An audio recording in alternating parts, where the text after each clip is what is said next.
Welcome again to another revisitation of the MERP Miller role-playing game system as produced by ICE Ironclad Enterprises, starting in the 80s through the 90s. Right?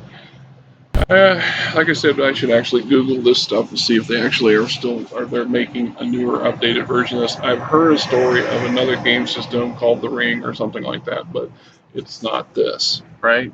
Okay, sorry. Uh, I love this game system, and I bought everything that came out at the time, at least as much as I could. I'm sure there's always something I missed, but with MERP, I actually went out of my way and with the help of Ivor, the owner of the game store I used to frequent when I was younger. Uh, he actually always kept an eye out looking for the stuff I missed because there was a couple earlier modules that were limited edition. They only issued them one time, and because nobody seemed to be interested, never reprinted them. And I had luck. He found the one I could never find for me at a convention he went to at some point. That was Ivor. He always tried to help his good customers. Uh, this particular one is called The Lost Realm of Cardolan. I'm sure if you're fans of the genre, fans of the books and the novels, you know that the Northern Kingdom of Arnor split up at some point because of a very bad decision on the part of one of its kings, and it's gave three sections, split the country in three, gave one section to each of his sons as about the most asinine thing he could have done. But I guess, you know, even kings make bad decisions. Um, Cardolan was the lower section of the three kingdoms, uh, probably the most populated one of them. They had direct access via the South Road to through the Gap of Rohan. At the time, it wasn't called that. To Condor, it also had more access to the sea via a river, and was very much a very important piece of Arthedain. So without or not Arthedain, but of Arnor. Without it, Arthedain and Rodur were doomed no matter what. This particular one focuses on that. You know, gives you a map, shows you where it's located on the big map. And what I liked about it is in the novels we get a few references to this region. This is a very important region. And in other extended novels, we hear stories of what had happened in how this is connected. In the books, you know, they even travel through the northernmost sections of this on their way to the the pass over the mountains, and so they end up they're running into Moria. This here as a game material gives a great opportunity for one of the closest to the traditional Dungeons and Dragons game environments, if you will. It's got mountains, it's got hills, it's got forests, it's got villages and towns. Some are settled, some aren't, some wildlands, and you got a good mix of beasties and bad guys to deal with, right? Okay, on with the show. You know, as always, the ICE people will give you your stuff adapting your campaign, definitions, abbreviations, conversions. Back to that. Conversion, you can convert this from a D100 to a D20 or a D6 system or a D12 system. It says right here 1 to 100 stat, a D100 bonus, a D20 bonus, 3 to 18 stat, 2 to 12 stat. So not only can you convert your hit modifier attacks and those things, you can also convert the stats. So when you're having your characters roll up under the D20 system or the D6 system we use is for Dungeons and Dragons to do our strength, intelligence, that kind of stuff. Right here, right at your fingertips. No need to go out of your way to crunch the numbers yourself.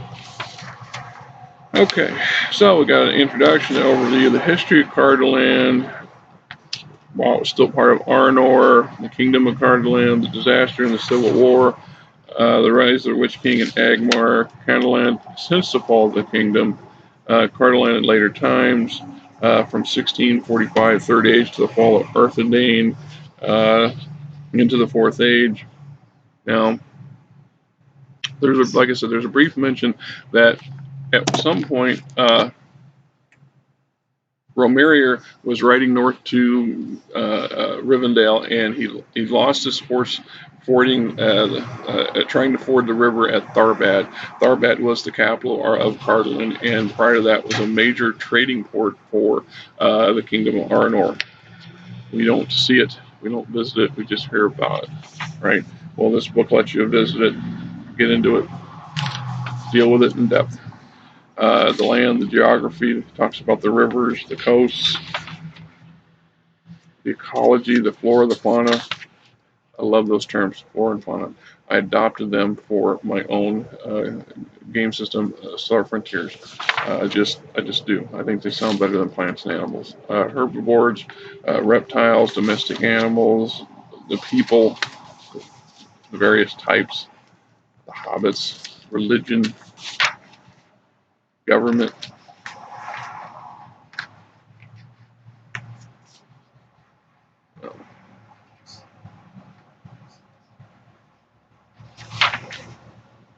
Warcraft. Now, you get more information in this particular book on a lot of the subject than a lot of the others. This one here focused, especially for Arnor, you get a really good flavor of what the military was like, how they operated, how the economy and geology worked, and how important it was. That's the reason why I know that this place was an economic cornerstone. It was crucial to the survival of Arnor as a kingdom. And once they split up, it was just inevitable.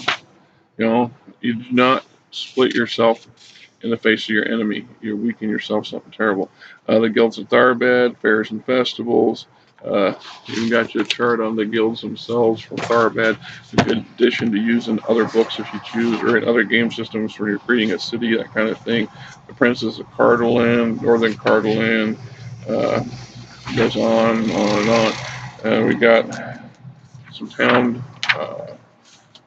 So this is another thing I love about ice, especially about the Merc.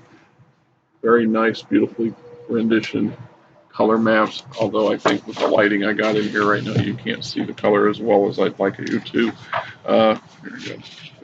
This is one I did not remove from the book. I did do that on a lot of others. I have a folder full of these things, and it's in a storage compartment here under the RV at the moment. And I will try to get that out the next time I go to get another handful of these books for reviewing purposes. Tharbad, the city. We go into greater depth of the city, its key people, its importance to its location, the city plan, Overville, mercenary captains. This is when it was, of course, still a viable place. And Cardolan was a kingdom at that time, round about 1645. The fall of Arnor, directly, indirectly, its small kingdoms took a couple hundred more years before Agmar wiped everybody out, more or less. And I think this is maybe mentioned once or twice somewhere, and not really. I guess it's not really totally pertinent to what we're talking about here or the game in general. But one of the reasons that Aragon was able to lay claim to the kingdom of Gondor, aside from his bloodline, which the argument Denther meant was your bloodline's pretty much defunct, your house is dead, your country's gone, and by what right do you have to rule? And the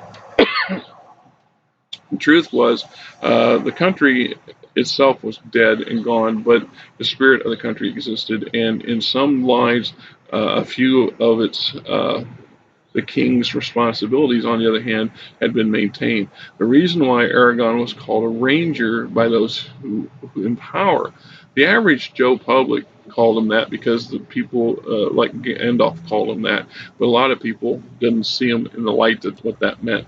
That meant was that the descendants of the Arthurian king, the Arnor kings, maintained a semblance of their royal duties in protecting the peoples and the lands of the North Kingdom, even if that meant a handful of their descendants, i.e. the Rangers, wandered the backlands, protecting the travelers on the roads and trying to eliminate truly bad threats whenever an opportunity presented itself, meant that Aragon actually could lay claim to this tradition of doing what was expected of his bloodline to do. That even so, his bloodline was not only not defunct, but they still maintained some semblance of a protective government body, as well as a scattering of their people. Obviously, there's a scene in one of the movies where the in the Hobbit where the group right before they get whacked by the trolls, which at some point some rangers would have come along and wiped out them trolls because that's what they do. They took up residence in a ruined farm, and Gandalf even mentioned that he knew the farmer and that had lived there at one time. This is an example of what we meant by that. What I mean by that, there were still Arthadanians, there were still Arnorians, the High Numerian bloodline that was the kings and the nobility still existed there. They were just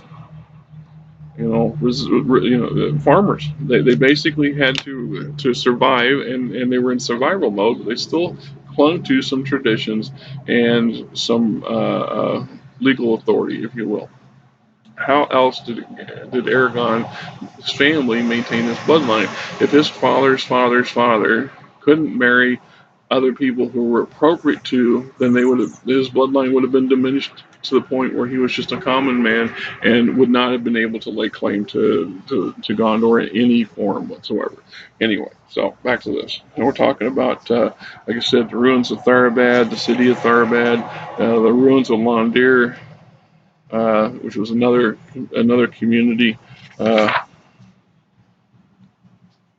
minus Melon, some sort of fortress city, Sundari, and the towns.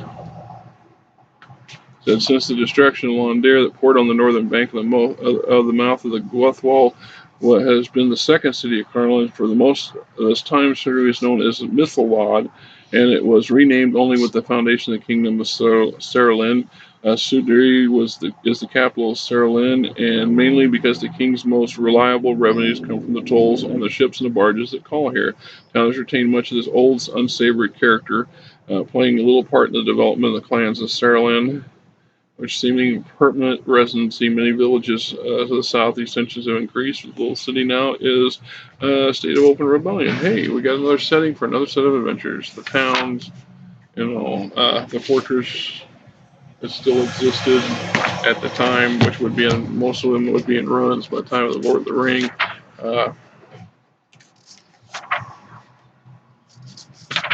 Awesome stuff.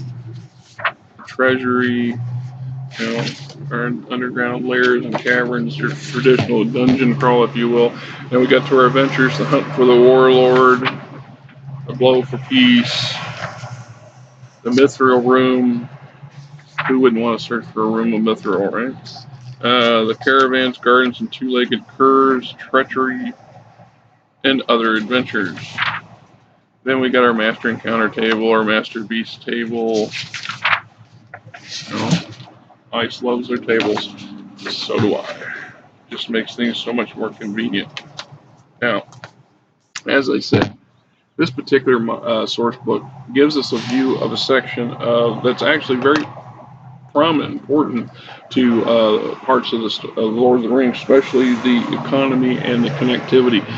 When this kingdom fell and was no longer populated, it severed the connection between Arnor in the north and Gondor in the south, made it much harder for commerce to move back and forth, and for the king's messengers and ambassadors and stuff to move back and forth, especially since it doubled up as several of their key ocean ports by way of the river. So they were forced. The Arthadanian kings were forced to go further west to the Blue Mountains to use the English or the Elvish seaport there, and took much further and longer to get to Gondor. Plus, Gondorian supplies and military aid could not march easily north because they didn't have the support of the towns and villages and the semi-kingdoms of that particular era.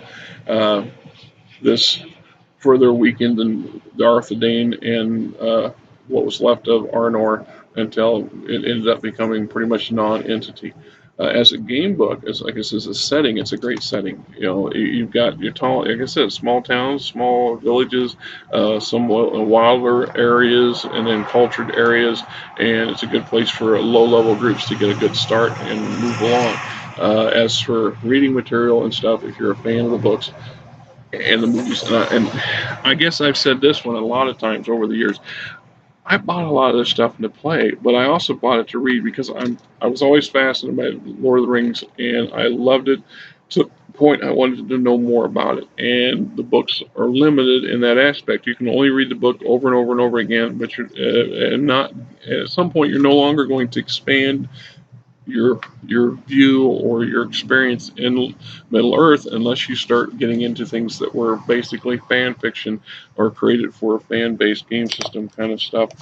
Damn sun devils. I need a filter.